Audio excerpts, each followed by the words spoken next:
There's a part of the brain which is larger in musicians than in non-musicians because of that particular kind of activity. I would also say that I think, nerves are not something to be frightened of, because nerves give you the hormones that allow you to perform at peak performance levels, the adrenaline.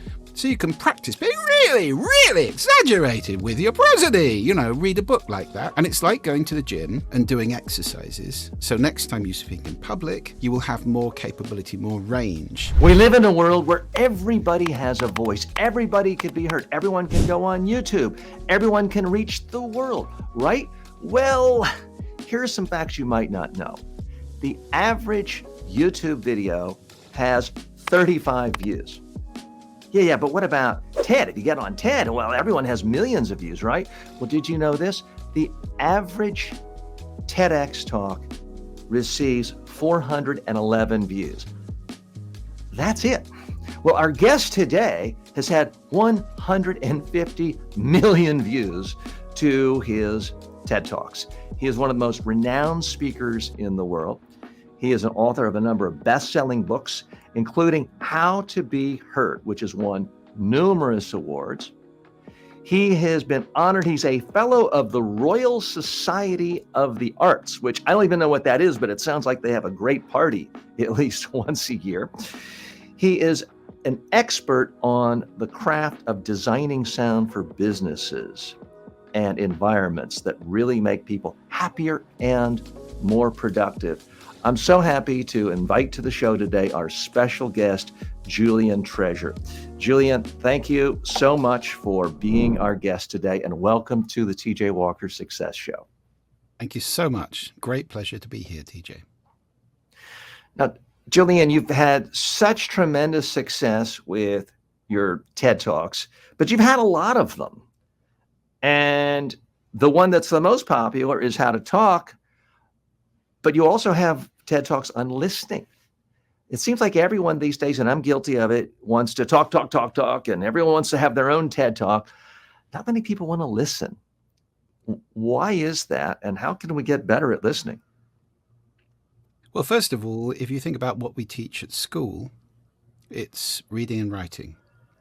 Those are taught. It's a scandal if a child leaves school unable to read or write. Questions are asked in government. Shocking. But we don't teach children how to speak. I mean, you do a little more in your country than we do in mine. You do some public speaking and things like that, but it's still very little, though. Yeah, not much. And listening, not at all in the vast majority of schools, which, when you think about it, is crazy, isn't it? Because if you taught children first how to listen really well, they would receive and understand so much more of their education. We focus all the time on sending education. How good is the curriculum? How good are the teachers? How well built are the schools? That kind of thing. We don't think about the receiving of the education. Can the children hear? And are they listening? Do they know how to listen? Or are they, goofing about at the back? And of course, the naughty kids are the ones who are doing that.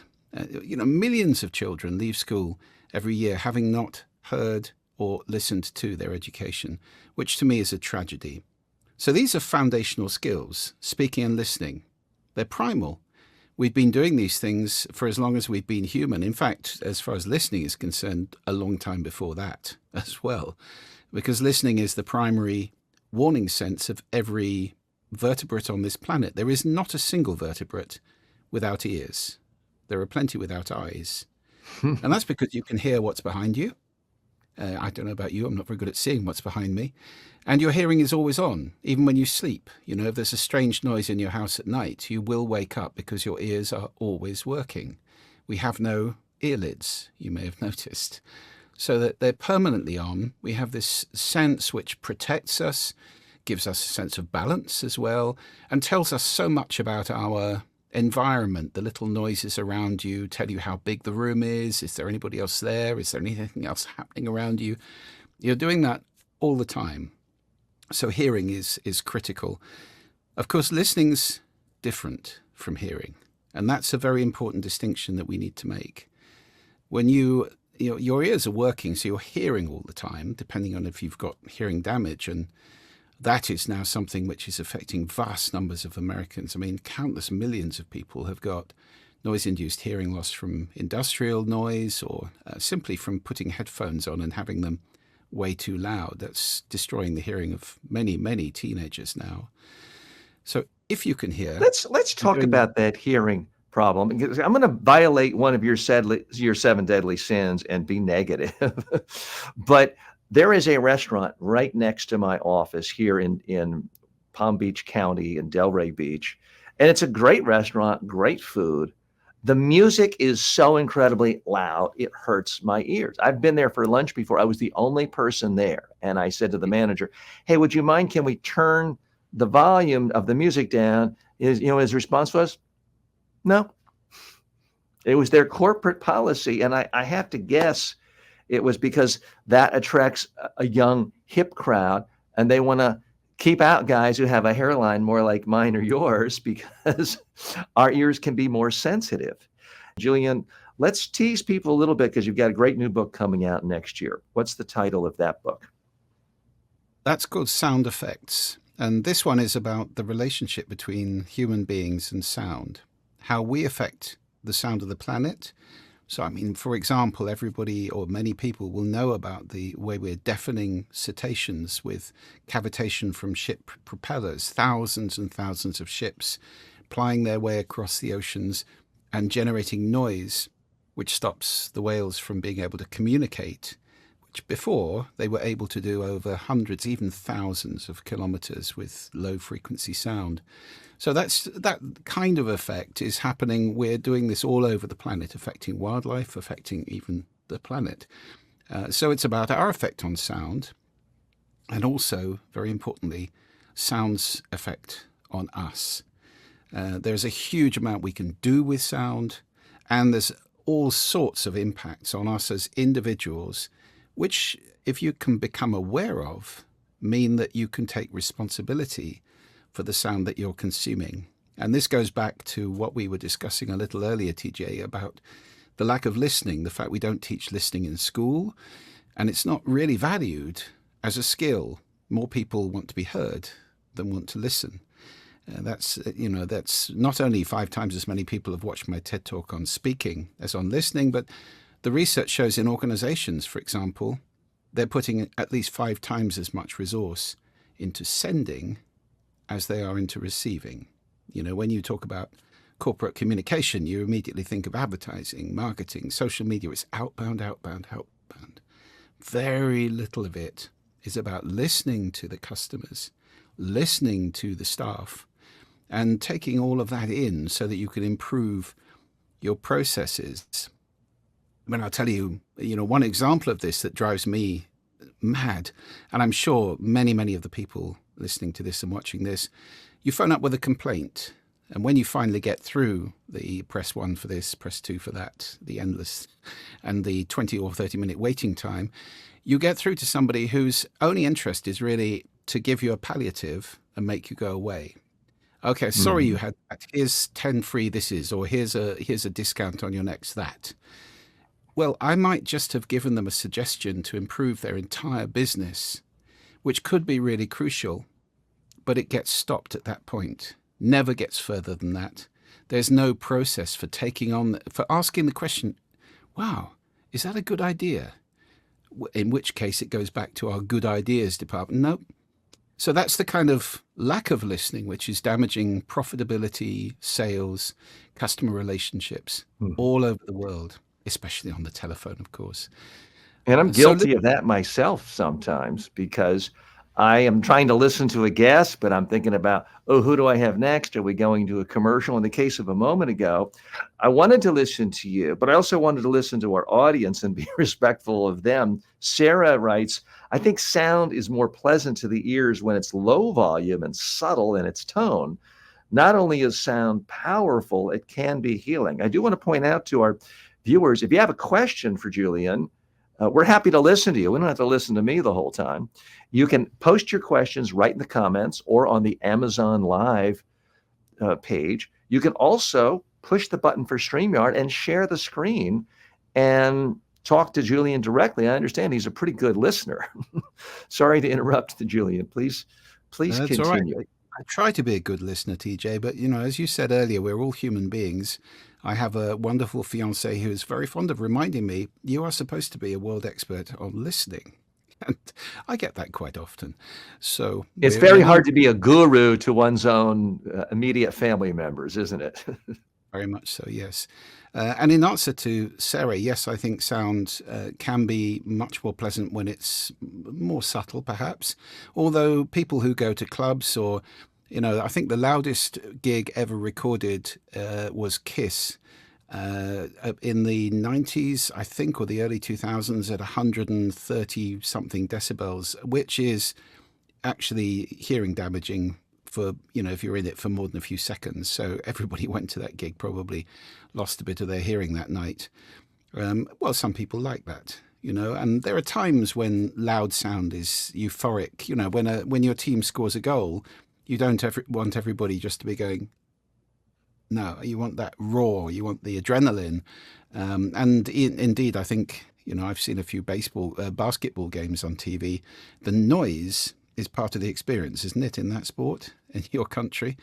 So, noise can be positive, or loud sound can be positive in certain circumstances.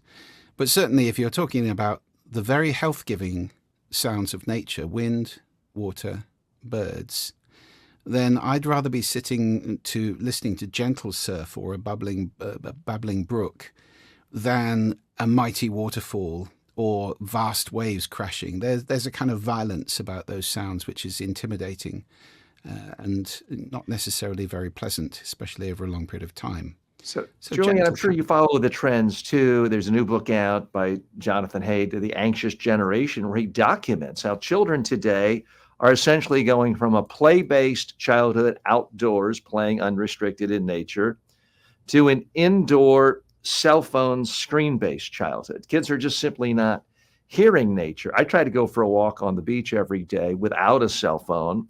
People think I'm crazy. What do you mean you don't have earplugs in you? What do you mean you're not listening to a podcast every second? Yeah. What do you see with these trends, and how can they be altered? Well, there is a counter trend. It's got a Japanese name, Shinrin-yoku, which is forest bathing, and is becoming enormously popular in the Far East. And I know there are now Shinrin-yoku forest bathing centers across the USA as well. There's another movement, which is Quiet Parks International, who list the quieter places in the world if you want to go and experience tranquility in nature. And they have a website displaying many of those places. So there are countermeasures here. It's not all about, stuffing yourself full of content at every moment. We have this FOMO in the world now, which I think is very sad. People sitting in bed next to their partner at midnight doing email. People, as you say, walking through a beautiful forest with headphones in, listening to somebody speaking. What a tragic waste of gorgeous sound. So we spend 95% of our lives indoors now. And, whilst I think you're right, many children do spend less time indoors than many adults. They're certainly not sitting in hermetically sealed air-conditioned offices all day. Nevertheless, we have to watch out for this. And that's really what my next book is about. It's a paean to listening, a plea for everybody to listen and not to miss those beautiful sounds, because sound is extraordinary, amazing, rich, and something that we spend a great deal of our time ignoring now, especially in cities. We get used to suppressing our consciousness of sound because it's mostly noise. It's not nice. It's traffic noise, aircraft noise, construction. It does remind me, but back in, it was probably 1984, I went and knocked on the door of Tony Schwartz in New York City, who was a renowned expert on sound. He made political TV commercials, but he made entire albums just about city sound. So he would go around with a recording. And he was nice enough to grant me time just as a college kid, telling me about his craft. I mean, there are interesting cities and sounds in a city, as long as it's not deafening, right? Yeah, absolutely. Well, many people love the sound of their city. Each city has its own voice. but it does get out of proportion. If you have ever been to Mumbai, for example, when it's cacophony, you have the scooters which have all got blown exhausts or silencers removed going through streets at huge volume. Everybody drives with their hand on the horn. In India, it's a tradition. And then you have street parades, banging drums and letting off fireworks and stuff like that. There are people trying to mitigate this now. There are movements where they're trying to create quiet areas. So, for example, in New York, you've got the High Line, which is a beautiful walking space. Fantastic. And it's quiet. It lets you, as long as there's contrast, some parks, some places where you can go and experience a little bit of tranquility, then it's not too incessant. But there are many cities in the world where that's not the case. And, in my book, I've got a table of the loudest cities in the world. And unfortunately, most of those are in Asia at the moment, where, people are much keener on progress than they are on the environment around them. And they're not conscious of the way in which sound profoundly affects our well-being. Yeah. Julian, are there other ways you'd like people to stay connected with you so they can find out about this next book? Well, yes, I have a Substack, actually, which I post on very regularly, and I'll be posting chunks of the new book on that over the next coming few months, and talking indeed about its publication date as we get an actual date. It'll be out in spring in America, published by Grand Central, and in Europe, published by Quercus. Okay, well, that sounds like something that's got to go in every communicator's library right away. Ben, let's see if we can find his Substack and post that in the comments now. Ben, if you could just find, can you just search Julian Treasure Substack and find that? Yeah. Great. We'll put that in the show notes as well as in the comments. More comments have come in. This one from Janice at Unconventional Advice. She says, never thought about this for complaints response as a palliative. Julian Treasure, thanks for bringing your expertise here. And Janice, if you have any other specific questions or you want to come right on screen to Julian, you're more than welcome to. Julian, you're also an expert through your company, the Sound Agency, on how sound is used for businesses.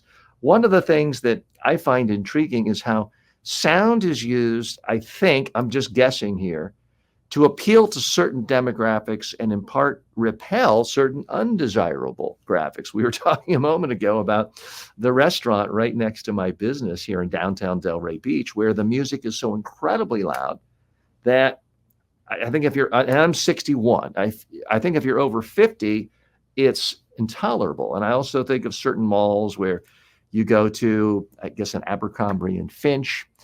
There's another similar one to that where you walk in and boom, the music is so loud. If you're not a teenager, it's just really just as effective as punching you or dragging you out of the store.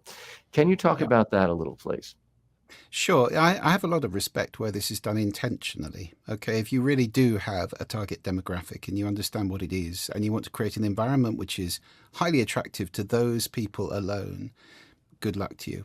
That's wise. And if it automatically deters people you don't want in there, that's absolutely fine too. I mean, I remember going to Hollister, which is owned by the same people. That's what I was thinking of. Yes. Yeah. When my daughter was a teenager, and I would sit outside in that seat outside. I'm not going in there. It's dark, it's loud, it smells, but all of those things, because they have a signature fragrance, they have the darkness is supposed to evince a kind of nightclub atmosphere. She loved it. So that was the target demographic. Respect. Okay, that's fine with me. I apologize. If I could just dig a little deeper there. I understand from a business standpoint, it was smart. As a consumer and a parent, do you feel like they were doing damage to your daughter's ears, long-term damage? Because that's not something to be respected. No, it's not that loud in there. It's not really. And she's only in there for 15 minutes or 20 minutes or half an hour at the most. Hearing damage occurs when you have excessively loud sound, and there's a graph of how long you can remain. I mean, we talked earlier about a Kiss concert where 5 seconds would have damaged your hearing. Well, you'd have to be in Hollister for a long time. Now, the staff, that's a different thing, because the research does show that if we're in sound levels even around 65 decibels, and that's not that loud, that's loud enough for you to raise your voice to speak in. So the average German classroom, for example, is 65 decibels these days.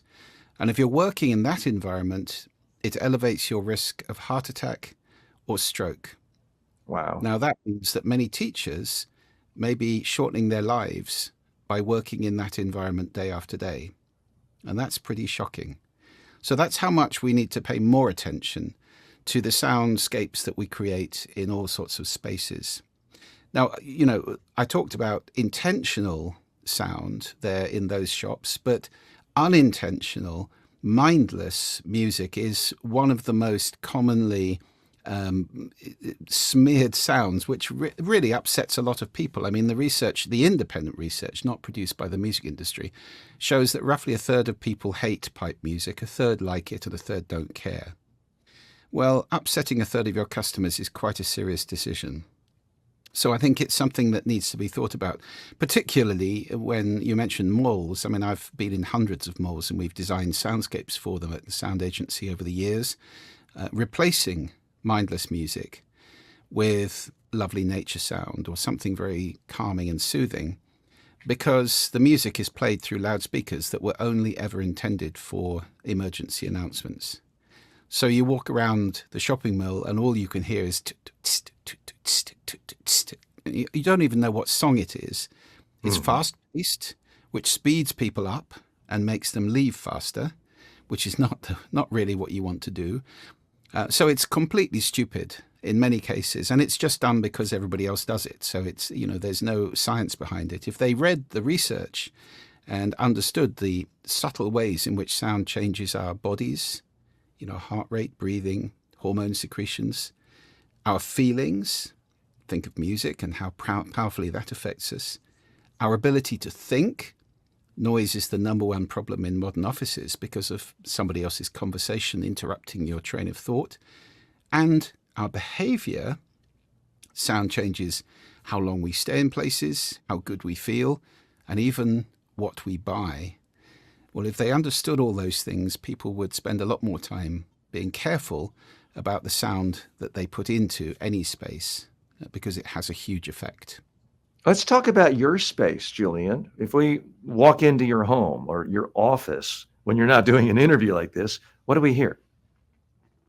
Silence. I'm actually a big fan of silence. Now, it's not a sound that is often encountered in modern urban living. And if you can get it, I do recommend everybody should have a little bit of silence every day, just maybe 2 or 3 sessions of 3 or 4 minutes, where you can sit quietly and let your ears recalibrate. So in my home, silence, although I have a 2, nearly 3-year-old daughter who definitely isn't silent, and that's a joyful noise. So there's no rule about silence, but it is quite quiet here. And Orkney, which is where I live, and that's what's behind me, a picture of Orkney, is a wonderful place. Not always silent, but very much just nature. It's very easy for me to get away from what I call in the book anthropophony, the noise of human activity. So there's no chainsaws, leaf blowers, very few aircraft flying over, and it's easy to get out and just hear the sounds of wind, water, and birds. Well, it looks and sounds like a beautiful place.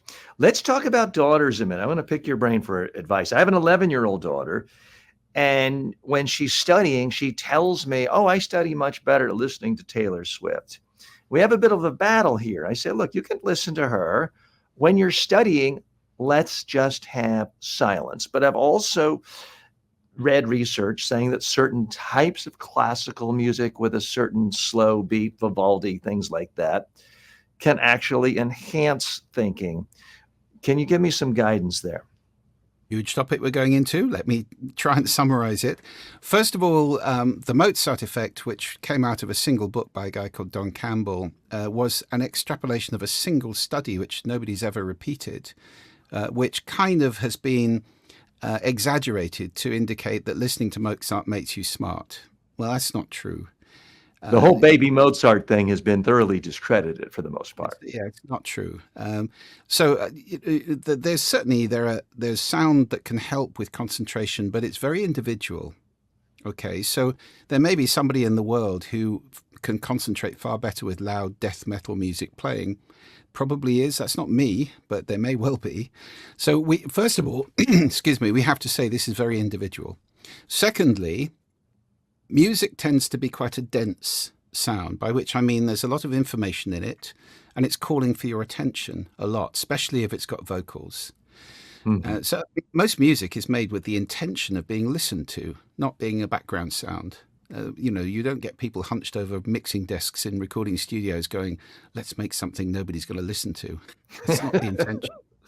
So when you play music, you are taking cognitive bandwidth up, and it's quite a lot of it. So the answer is your daughter will be less productive with music playing, unless it's, for example, very ambient music, very slow moving, or music that's made intentionally to be to help you to work better. But Taylor Swift is not that. So she'll be less productive. However, she may do the work at all, and she may do it for longer because she'll be having more fun, and it may make her feel better about the work. So there's a balance to strike here. You might get more done. It might take a bit longer, but she will work longer because she's having fun. And, forcing somebody into an environment where they don't feel comfortable and saying you will work like this creates a negative cycle there, which may not be particularly productive in the long term. So the most important thing, I think, is that this is very personal. And my advice to anybody about work and sound is to experiment, to play around with different soundscapes. I mean, birdsong is particularly good for many people because most people feel secure when the birds are singing. Normally when the birds are singing, things are okay. If a bad thing is to happen, typically the birds go away and stop singing. Like before a tsunami, that's been often recorded. This eerie silence descends. And also, birdsong is nature's alarm clock. It's time to be awake when the birds are singing. So it tends to evince a state of mental alertness and physical or emotional security and comfort, which is a very good state for working. So that's a good one to try. Try different sorts of music, try different sorts of nature sound. And, there are wonderful sites out there. My favorite is, and I don't get paid for this, my favorite is a thing called mynoise.net, which is a magnificent sound where you can, site where you can play with all sorts of sound and create your own favorite mix of lovely sounds to work to. So mynoise.net? Yeah. Okay. What are your thoughts on nighttime sleeping sounds? When my daughter was born now 11 years ago, and my wife was preoccupied with the child care, I felt extra pressure of, okay, I've got to be in top form, make money, provide for the family. So I started sleeping with earplugs and a white noise machine because I didn't want to be interrupted by sirens or cars or, truth be told, babies crying. And I have found that it seems to have helped. Do you think I'm doing any damage with a white noise machine, or what are your thoughts on those? I'd certainly recommend gentle surf rather than white noise because it's natural. White noise Gentle surf. Yeah. White noise is an artificial sound, and it's not actually generally white. It's often would be brown or pink noise, actually, that's used. There are different colors of noise. Not many people know that. That sounds like we're going to have you on for another couple of hours because I have no idea. I never even thought of noise in colors or sounds in colors. That sounds fascinating. So, Julian, I know you're talked about it a lot. It's maybe old hat to you, but we do have to talk about your TED Talk because that's such a fascinating subject to so many people who are a part of this community, because this is all about communication skills and communicating for success. You've done a lot of TED Talks. We know which one was most popular in the rest of the world. What is your own personal most popular TED Talk you've given?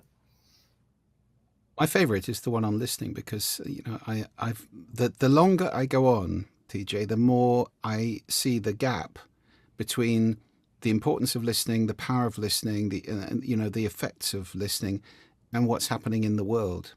It deeply concerns me. Like you, I have young children, and I see the world slipping down a very dangerous slope. Because if you're not listening to people, and you're not understanding people, especially people with different views, then you're in danger of getting into this kind of siloed mentality that we see more and more, polarized politics, caricaturing people, demonizing people, and down that slippery slope, you then get into violence, you get into, the kind of ISIS view of the world, which is disagree with me and I'll kill you. That's a dangerous, dangerous slope. I gave a TEDx talk years ago in Athens, the cradle of democracy, called The Sound of Democracy. And I said, the sound of democracy is listening, because only by listening and understanding somebody can we live next to somebody with whom we fundamentally disagree.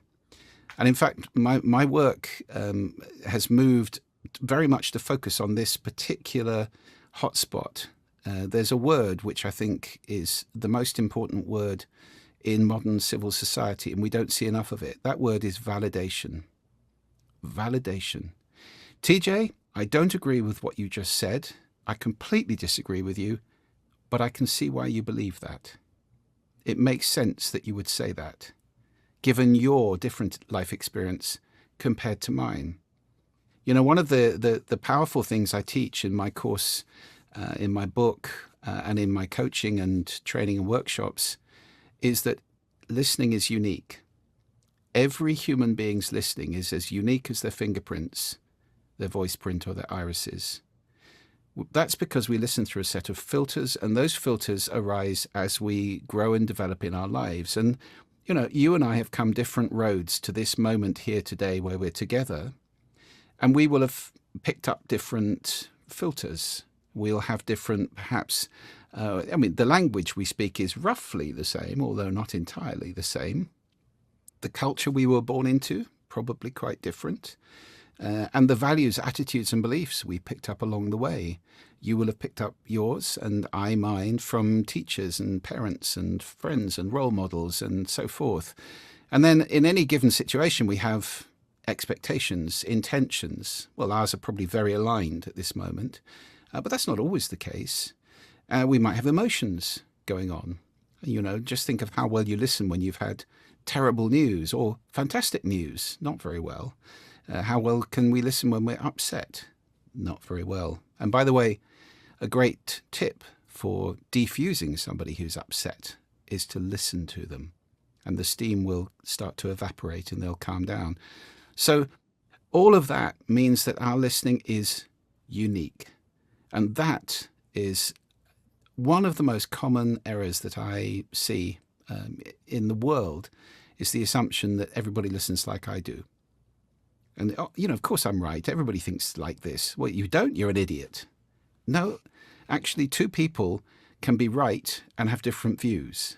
They're both right in their own perspective, given their own experience. And understanding that is crucial to the survival of democracy and civil society. And I see so many threats to that right now with the polarization. We're on the same page there. How do you conceptualize society dealing with the problem that so many people now appear to be listening just for validation of their own worldview? Social media, the information bubbles, the filters. It's very easy to go through your whole day and hear nothing but information that validates your worldview, and even more detrimental, validates your opinion that anyone who doesn't think like you is not just someone with a different opinion, but someone who's genuinely evil, someone who's a threat to society, someone whose vote shouldn't count and should effectively be disenfranchised. I mean, that's happening not just in the United States, but in democracies around the world. Yeah, and it's happened in many autocracies around the world to the point where those people are killed or put in prison or beaten or whatever it may be, as a matter of course. So, yeah, it is really, really dangerous. I think the answer to this, and of course you use the validation word there, I'm not talking about self-validation. I'm talking about validating others. And that's the crucial difference. We're all very happy to validate ourselves. I knew I was right. Thousands of people agree with me. Yeah, but there's millions who don't, and you don't ask them. Barack Obama once said, I will listen to you, especially if we disagree. And that was a very important sentence, I think, which is unfortunately not the way that most of us behave. We want to listen to people with whom we agree. And in business, I talk about this, it's another angle on diversity. We all know it's very important to have diversity in business, but that's not just physical diversity, it's diversity of opinion and ideas and perspective. Mm-hmm. That's just as important, to surround yourself in a team with people who don't necessarily agree with you, people who see things a different way, because that's how you get balance, and that's how you get, you defend yourself against a rigid team view where everybody's like me, we're all great, we're pointing in this direction, yeah, but that's going off a cliff and you haven't seen it, Mm-hmm. So how does I agree with everything you're saying. Here's what I struggle with. You mentioned Barack Obama, and the world has changed so radically since he left office, which was only 2017. It really wasn't that long ago, and yet the world has changed so much. And what does occur to me is we've seen a massive rise of people, not just in the US, but in democracies everywhere, who now no longer fundamentally believe in the concept of democracy. They believe that if my guy gets more votes, he should take power. If your guy gets more votes, we call it fraud, and my guy gets to take power. How do you validate someone who has that sort of a position? You can be empathy, you can have backyard barbecues with them, but how do you validate an opinion that is suddenly a massive rupture from a bedrock view of what it meant to be a citizen in the United States or Great Britain or a lot of other democracies? Well, I think the answer is you have to listen to them, and you have to understand why they believe that, how that came about, because there will be a reason. Everybody does things for a reason. And invalidating people with whom we disagree is, just as bad from both directions. I'm not pointing the finger at any one group. I think we are all very guilty of this invalidation, of demonizing, caricaturing, and grouping people together in impersonal kind of hate mobs. Well, that's not the way forward. Democracy relies on us having individual conversations, intelligent conversations. And when I talk about validating somebody, if I'm sitting with somebody who doesn't believe in democracy, well, there'll be a reason for that. And I need to understand that if I've got any chance at all of asking them to entertain perhaps other ways of thinking. One of the 7 deadly sins I talked about in that TED Talk is dogma, which is confusing opinions with facts. And that's a very widely held issue now, that people confuse opinions, which, are just opinions, with facts. And there's a lot of table thumping that goes on as a result of this. It would be lovely if we were asking people, would you like my opinion on that? No? Oh, I had such a good opinion all ready to go. But we don't do that, do we? We just say, you're wrong. This is how it is. And that's just an opinion most of the time. Facts are facts, opinions, opinions. Well, my opinion is that Julian Treasure is a master communicator and a master listener as well. If you want to get his books, they are available. We posted a link to them right here, How to Be Heard, as well as Sound Business. You should check that out. Julian, my audience is going to beat me up, and they're going to say I didn't listen to them if I don't ask you for some inner secrets about mastering the TED stage. Because as I said at the very beginning of this, a lot of people think, oh, you're invited to speak at TED. Wow, that's easy. Millions of people just watch you. You're famous. And it's very simple. When in fact, the most recent data I've seen show that the average TEDx speaker gets 411 views. So just being on the TED stage doesn't get an audience. What do you think you did that was so special, different, unique, that made your talk and your most popular one of all time, but your others resonate so much? Well, first of all, I think the topic I'm talking about, it's become a bit of a speciality for me, really, which is talking about things where people say, well, that's completely obvious, but I'd never thought of it before. So if you can find something like that, which pervades life and which is universal, and yet people have ignored and don't understand the significance of, then that's a great place to start. So some of the best TED Talks are like that. Susan Cain's talk about introverts, or Brene Brown's talk about vulnerability. Simon Sinek's talk about why. These are all talks where it's a thing that we probably know, but we'd never thought about it, and we need our attention being directed towards something that's very important and often ignored. So that's one thing. I guess the second thing is that I had 5 successive TED Talks, actually, at the TED Global Conference. And so that was over 5 years, one talk each year. So by the 5th one, hopefully, I knew what I was doing. I'd had some solid rehearsals there. And that certainly helped. If you're going to try and do a TED Talk, and TEDx is a very good way. I mean, of course, that's it's a different thing. TEDx, there are thousands of those across the world. Where Chris Anderson, a very brave thing he did. It's like Rolls-Royce saying, "Yep, you go and make your own Rolls-Royce. Just put the badge on the front. Here's a few rules. Over to you." And there's not many brands that would do that. But TEDx is hosted by local people, and they have to film them. And it's easier to get a TEDx talk because there are many more of them. Yes. So if you want to get a TED talk, that's a good stepping stone, because TED watch all of the TEDx talks. They're always looking for good speakers with an idea worth sharing, with the capacity to deliver a talk that's captivating and interesting. You can apply directly to do a TED talk as well. There's a form on their website, and people often don't think about doing that. But if you've got something important to say, they're looking for you. They're not. It's not a castle with ramparts and fortifications. They want to find great talks and great speakers.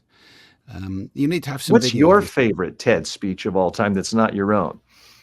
Oh, well, Ken Robinson. I was lucky enough to meet Ken a couple of times at TED. A wonderful, funny, humble man, much missed now.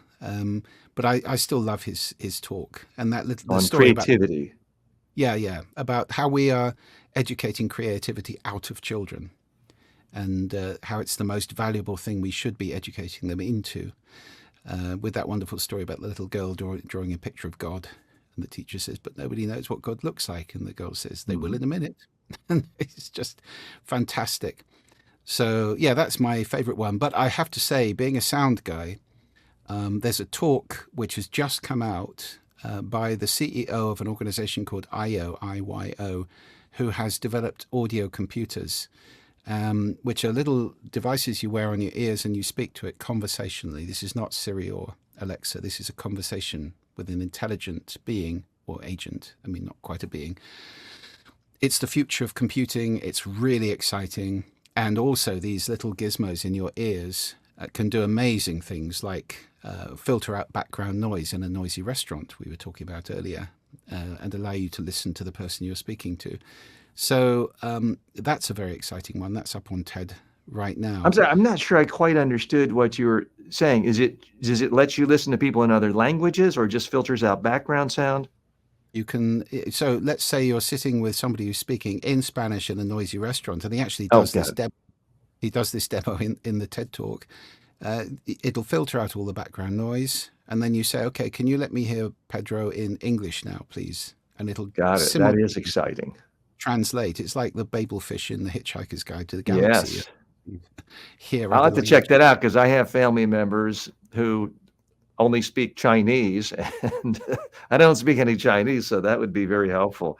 We've had other questions coming in, wanting to know, what is it that made you realize the strong impact and influence sound has on a person's mental state? That's a question that came in from Sarah. Well, in really thinking about sound for very, very, very long time. I mean, I'm a musician. I have been since I was very young. Musicians listen to sound in a slightly different way, I think, because if you're playing in a band or in an orchestra, you've got to have multi-track listening. You're listening to all the other instruments at the same time. And it's very attentive listening while you're doing something quite complicated, which, if you think about a violinist, they're reading a very complicated score in front of them and doing incredibly complex things with their arms and fingers, whilst listening attentively to everything that's going on around them. So there's a part of the brain which is larger in musicians than in non-musicians because of that particular kind of activity. And I think that gave me a sensitivity to sound through all my life. So in a long career in marketing before, I kept thinking, the world doesn't sound very good. There's all this noise being created by organizations. Why? And that was the genesis of the sound agency and the book Sound Business, which is about making a sound that's actually effective, appropriate, profitable, and enhances well-being and so forth. And then of course, I had the Damascene revelation around the time of that third TED Talk, when I realized, oh, you know what? The reason organizations make all this terrible sound is because the people in them aren't listening. And that was when it got personal. So that's when I started talking about listening skills, and then ultimately the skill of speaking as well. And you asked for tips about speaking. I'm happy to give a couple of tips about speaking in public. The first is practice. Practice, practice, practice. If you're going to give a talk, just like you wouldn't walk on stage in a large auditorium to give a piano recital having never played the piano, I mean, that wouldn't be sensible, would it? So if you're going to give a talk, practice. Join something like Toastmasters International, or get a buddy group together with your friends and practice standing up in front of people and talking. It's like riding a bike. It's like doing anything. You'll become more and more confident the more you do it. How many times would you say you practiced or gave different similar versions of your most popular TED Talk? Because a lot of times people, they think of it as, oh, you just go up there and you wing it, or you wrote it out the night before. Was it hundreds of times or different versions of it, or you workshopped it? Did you practice on video? Tell us about all the refinements you made before you got up there and did it. Well, by that stage, I pitched it to the team at TED, and what I pitched to them actually was more substantial than what I eventually gave, because I wanted to run it on and talk about presentation skills as well. And they were like, there's too much. There's too much for a TED Talk. You can't put all that in. And that's my biggest failing, by the way, as a speaker, is I try and get too much in when I could really refine it down and deal with a smaller number of things in greater depth and detail, because I'm so keen to give the gift. And we should point out, your most popular successful TED Talk of all time clocks in at less than 10 minutes. Am I correct? Yeah, it's about that. I can't remember how long it is. And I have people tell me all the time, oh, TJ, I don't need to rehearse that speech. It's no big deal. I'm only talking for 10 minutes. I'm like, what? Well, TED made it, the typical TED Talk is 18, but they made it 10 to 18 minutes because it's too long to busk. I mean, I've seen even famous people stand on a TED stage thinking that they could just stand up and talk, and it's gone really badly. Mm-hmm. So it is very important, especially if you've got a short space of time. It's important to think about exactly what you're going to say. So what's the big idea? What are you trying to put across? And what do you want people to remember? What's the journey you want to take people on? Where are they at the beginning, and where do you want to leave them at the end? What's your intention for yourself in this? And what's your intention for the audience? So intentions are very, very important. The TED audience is, it's a lovely audience. They're there to learn. They're keen. They're open. It's not like doing an open night at a comedy club where you can get heckled. It's a very positive audience. I've seen people dry up on the TED stage. What happens? The audience start to applaud, to say, it's okay, we're with you. Don't worry about it. I saw that just this weekend. I was at a TEDx in Boca Raton, 500 people there, and one of the speakers just completely froze, seemed to be on the verge of tears several times, finally left, and the audience just applauded and cheered for her. And it was absolutely supportive, as you mentioned. Absolutely. I've seen it many, many times. So practice, yes, I did practice all of the TED Talks a lot. And by the time of the fifth one, I pitched it to them.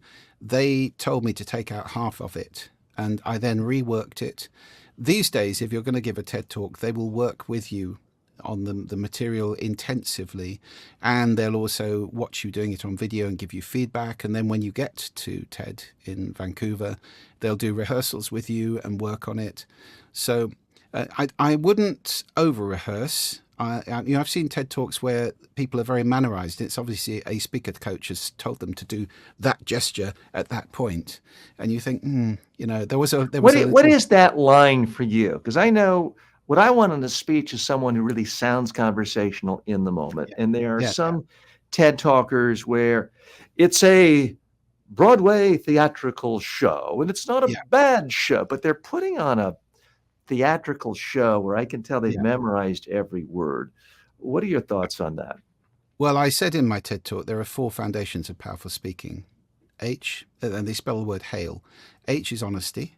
So that is being clear and straight in what you say, not trying to impress people with big words or, simplifying things, getting the ball over the net, if you like. The A is the answer to your question. It's authenticity. That is being yourself. If you're a quiet person, you can give a quiet TED Talk. I'm not a very demonstrative person. I'm not Tony Robbins or somebody like that. I'm not a tiger on the stage. You need to be yourself. I mean, that is Tony Robbins being Tony Robbins, and this is me being me. So, putting on a big act and acting, no, I wouldn't. I would be very much yourself. The I of hail is integrity, which means being your word. And that's not necessarily for TED Talks, but it's about conversation, about leadership. If you say it, it happens. You follow through. You cash the checks you write. It's important that you do not say things and then fail, because otherwise your words evaporate very quickly. And the L, love, by which I mean wishing people well. And I talked earlier about giving the gift. And that's a great way to walk on stage. One of the secrets of great public speaking is it's not about you. It's about the gift you're giving to the audience. You're there to give them that gift. You've got something of value. They're sitting there. You're going to give them that with joy and love and well-wishing. And that is a great place to be when you're standing on a stage, because it forges a connection with the audience that is so much deeper then I'm going to impress the socks off you and get a lot of applause. Well, people can see through that generally, and that tends to lead to the kind of overperformance you just talked about, I think. Julian, where do you find people hear you? I mean, 150 million views. Obviously, people are hearing you. What frustrates you personally about what you feel like they're not listening to carefully and they're not getting? I mean, I know from my own trainings, I have hundreds of courses on communication skills. And I have people say, oh, love your course, great course, wonderful course. Oh, by the way, I got to give a speech next week and I'm nervous. What do I do? And it sort of makes me feel frustrated, because the number one thing I always suggest to people and really highly recommend is never give a speech unless you've practiced on video as many times as it takes until you can point to the video and say, wow, that person's great. Wish I could speak half as well as that person. And they're pointing to a video of themselves. At that moment, you have a role model for yourself. And it's not Tony Robbins or Oprah, it's yourself. And it becomes almost impossible to be nervous if you've actually video recorded repeatedly until you like it. And yet, I would say fewer than 1% of my online students do that. So I'm wondering, A, if you have more advice to me on how I can get people to really not just hear it, listen to it, but buy into it. And B, if you have any similar kind of frustration where you feel like people are not really listening to one of your core points. Well, I think in what you just said is a great tip. I would also say that I think, nerves are not something to be frightened of, because nerves give you the hormones that allow you to perform at peak performance levels. The adrenaline comes from nerves. So, it's not that I never get nervous. If I'm speaking to thousands of people, I get nervous, but I welcome the nerves because they're there to help me boost my performance. Making nerves wrong, that's a big problem. Oh, no, I'm nervous. That's terrible. No, it's great. It's great. I'm nervous. I'm really up for this. So, I mean, that's another thing. And breathing, of course, can help. But I absolutely agree with you. if you practice something, and I did, I mean, I think my very first TED talk, I did it so many times. My daughter, who was like 8 at the time, my older daughter, she knew it as well as I did, but it must have been 30, 40 times to her, using the TV behind me as the screen. She was the audience.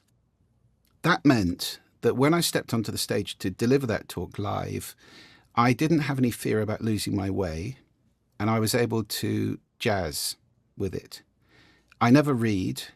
I don't believe in reading, writing. I don't think, I think you've got to be awfully good if you're going to have a podium in front of you or lectern and read words and make it connect with an audience. Apart from anything else, you're looking at the words, not the audience.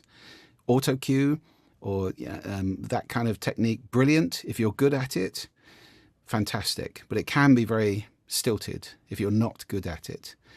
I like making it up as I go along, but I use slides which tell me what the next chunk of content is. And I know my content well enough that I can stand there and do that. And I think that's a great way to speak. So you said conversation. I completely agree with you. And whatever tool or technique you have to use in order to make sure you don't lose your way, which is people's number one fear of public speaking, could be cue cards in your hand. Not a big piece of paper, because if you're nervous, people can see that one quivering big time. But maybe some cue cards, or maybe slides, or just a monitor in front of you with the structure of your talk on it that you can glance at from time to time. These kind of things give you that comfort. And did you have a monitor with just 5 bullet points, or what did you have other than your slides? I have, well, at TED, they give you a confidence monitor where you can see presenter view. So I use Keynote. I have a Mac. And presenter views show me the next slide all the time. So I know the, obviously I know the talk very well, but it's nice to be able to see the next slide, because then I can do a nice transition. I can time it properly, and I know exactly where I'm going for the next chunk of the talk. So that's and the way rehearsing. I'm sorry, go ahead. No, that's very much the way I like to do it. Is with that presenter view in front of me that I can just glance down at. Rehearsing that many times, how did you keep from falling into the trap of, without even realizing it, going down the same track and it starting to sound memorized? Because you sounded very conversational, like you're just talking to me for the first time, which is great. Well, but how do you keep from falling into that trap? So that's like saying to Ornette Coleman, how do you not play the same notes every night? The tune's the same. And the answer is you be in the moment. You're being authentically in the moment, connecting, and you say whatever is true to you at that time. It's not going to be the same thing every time. I mean, I'll give the same basic talk twice to different audiences, but it's not the same, because I'm emphasizing different bits, or I think of another a story or analogy or something. So it's always jazz. It's always jazz. And that's what I love about speaking, is being conscious, being in relationship with the audience like that. I'm never more conscious as a human being than I am on a stage with 1,000 people looking at me, for obvious reasons. And I love that feeling of connecting with people in that way. So loving it, I think, is a good place to come from as well. If you're going to do public speaking, try to move out of the dread and start to think about the great benefits to you in terms of being a conscious human being and the gift you're giving people. And you can start to move into really loving the experience. Julian, I want to close out our time together talking about the voice. You're also well known for speaking about the power of the voice. And I know with so many of my clients, people think that they can't speak well and they can't be on the stage because they think that their voice is uniquely bad, uniquely awful, and it sounds like any other voice to everyone else. Please share with us your top tips on how people need to think about their voice and how they can use their voice for maximum effectiveness when they speak. Well, I'm sure your courses will do similar things, TJ, but my course talks about the vocal toolbox, and that's what I went through in my TED Talk about speaking very briefly. The tools that we have to enhance our impact, which are things like the pitch of your voice. Now, we tend to believe that deeper sounds are more significant. So we tend to vote for politicians with deeper voices, for example. Well, you can practice deepening your voice. A simple exercise for that is put your hand on your sternum, your chest bone, And practice speaking so that you can feel the vibrations in your hand and your voice will go down, as mine just did there. If I'm talking in my nasal voice up here, it's perfectly nice and normal, but it's a lighter tone. And if I want to be really powerful, then I'll move down here and speak with more bass in my voice. So that kind of tip, to enhance your bass, to make sure you practice, it's like going to the gym. Exercise all of the tools in the toolbox, prosody, which is the sing-song of speech, and the gaps between the words. That's what gives us meaning. And you can practice if you tend to be somebody who's rather monotonous and doesn't have very much prosody or prosody at all. That's going to put people to sleep pretty quickly. So you can practice being really, really exaggerated with your prosody. Read a book like that. And it's like going to the gym and doing exercises. So next time you speak in public, you will have more capability, more range. The same thing true of volume. I used to do small group seminars for people, and I had people coming into those going, I am shouting. This is as loud as I can go. No, you just have never experienced it. So, getting that range of volume, of pace as well, going really, really quickly when you're excited, or slowing right down. Variety is the lifeblood of a good talk. Any kind of repetitive cadence or rhythm or tempo is going to lull people into a kind of a coma before too long. So variety is everything to me, and that's what to practice. Those are the powerful things that we can do, and that's very much what I teach people, and I'm sure what you do too. Mm-hmm. Well, I used to start a day of training, and they would come in, be nervous, put a camera on them. Hi, my name is TJ, and I'm here as a top engineer, and this is just the way I talk. We'd play it back, and it's kind of monotone, kind of plain flat. And so they would say that's just how they normally speak. And I kind of had to take their word for it. And then, a decade or so ago, I changed the pattern. I went out to dinner with them the night before. We had a glass of wine. And invariably, they have a full range of voice, full animation, constant change in pitch and timbre and pausing and volume, and they're fantastic. And what I concluded is most people don't have any problem with their voice. Their problem is they get nervous. When they're nervous, they stop doing all the things they normally do when they're relaxed and confident and talking to someone about something they care. So it's not about learning to use a voice differently. It's about just acting the way they normally do when they aren't scared. Solves the problem for most people, but there are exceptions. How else do you get people back to using their full range of voice if they are nervous? Well, again, I think welcoming the nerves is a big step. Breathing is the second big step. I talk about Bess as you approach the spot you're going to speak on. Breathe, expand your awareness. Get into a good stance, which is relaxed and not distracting, and smile as well. Mm-hmm. Because, when somebody walks onto a stage and smiles, you think, oh, this will be good. They know what they're talking about. They're confident. Nothing's worse than seeing someone come out to the lectern. Good morning. I'm happy to be here today. Today, their face says, I'd rather be anyplace else. Exactly. So, I think all of those things help. Practice helps, and preparing properly for the event helps, and then welcoming the adrenaline and just going and having fun with it. That's what it's all about. Well, Julian, you've certainly been a lot of fun. We really appreciate your time and your love and your honesty and your authenticity and your integrity. Thanks so much for being our guest today. If you haven't gotten his books yet, check them out. We've posted them in the comments. They're available on Amazon. If you've already watched his most popular TED Talk, which who hasn't at this point, I urge you, check out his others, especially the one on listening. Julian Treasure, thanks for being our guest today. PJ, thank you so much for having me.